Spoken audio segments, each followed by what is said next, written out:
Welcome back, ladies and gentlemen, to Canadian Football Central CFL content for the fans, by the fans. We got another signing here for the Montreal Alouettes as Jerreth Stearns, former receiver for the Saskatchewan Roughriders and Winnipeg Blue Bombers, signs over in Montreal, and this appears to be a one-year deal. Is that correct, Rick?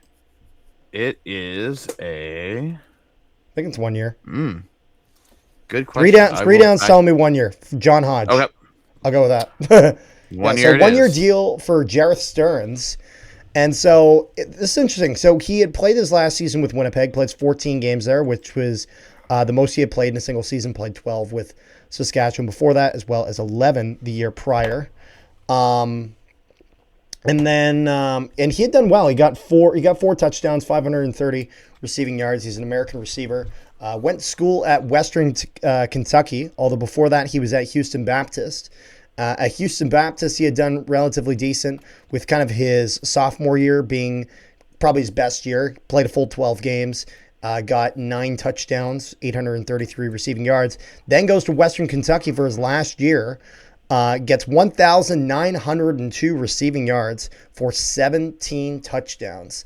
Did very, very well at Western Kentucky. That brings him to the NFL, and was with the Tampa Bay Buccaneers in 2022. Doesn't play a single game there, predominantly on the practice roster. It's been in the CFL ever since. He's only 26 years old. A good kind of depth piece that you could potentially see more of. That's kind of how Winnipeg deployed him. I actually was very pleased with Stearns, and I thought that you saw kind of growth in him as the course of the season went along. And this was something that Montreal needed to do. They released Austin Mack, which I'm not going to lie, I was really shocked that they decided to do that. And so I'm curious to see now maybe potentially what other moves that the Alouettes do. We have some other ones that'll be coming out. But I'm curious to see where they move forward. But keep in mind, Austin Mack has only really played one full season in the last 3 years. Yeah, no, that's true. It's just, it was just surprising because they signed him to that big 4-year deal, and that was kind of a big thing when they did it. That's why it was surprising. That's a whole different story that Carter could do video on that. We already have done a video on that. Check out the Austin Mack signing in Edmonton, and you'll see it. But it is rant. Getting some receiver depth was something that they need to do, especially since, at least as of the time we're recording this, keep in mind we're recording these in advance.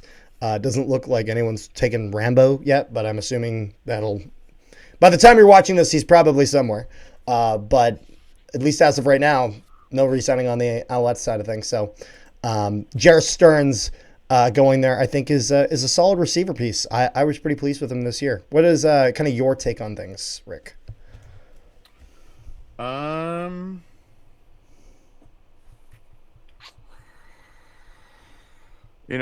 Looking at their roster.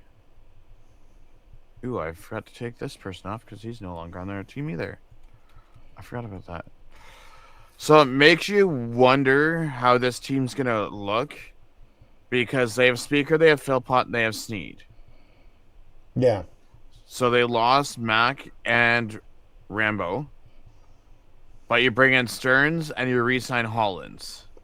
Yeah.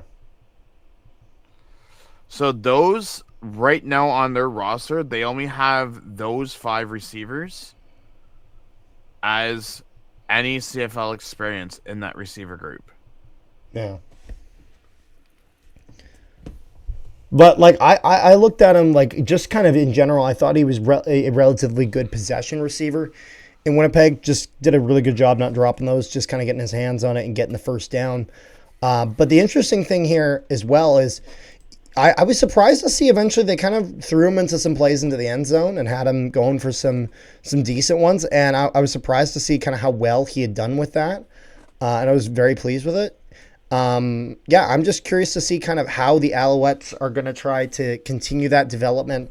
He'll be with Davis Alexander, an extremely capable quarterback in the CFL. Davis Alexander as well, with one of the best offensive lines in front of him in the CFL, barring any big collapses compared to last year. And so I think there's potential for Jerreth Stearns to see more progression this year. I would not be surprised if he gets at least 600 receiving yards, gets kind of above that. I It mean, if he honestly, just got 500 this past year, he should be able to get 6. yeah. Well, it all. Oh, you know what it is? It all depends on deployment. It all depends on how much he sees that field. So, provided he gets a good enough time, gets enough time in the field, I think he can certainly hit it. So, is there anything else you got there, Rick? No, sir. All right.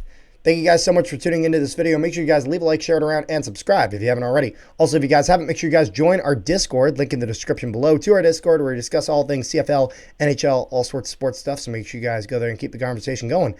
And before you get going, also make sure you guys check out our video on explaining the Canadian football rules if you haven't already. This is especially for any Americans who are watching who wants to know more about the Canadian game. You can check out our channel. We have our video on that. Actually, I'll put that in the description below, and you guys can check that out. So, yeah, thanks for tuning in. We'll see you guys next time.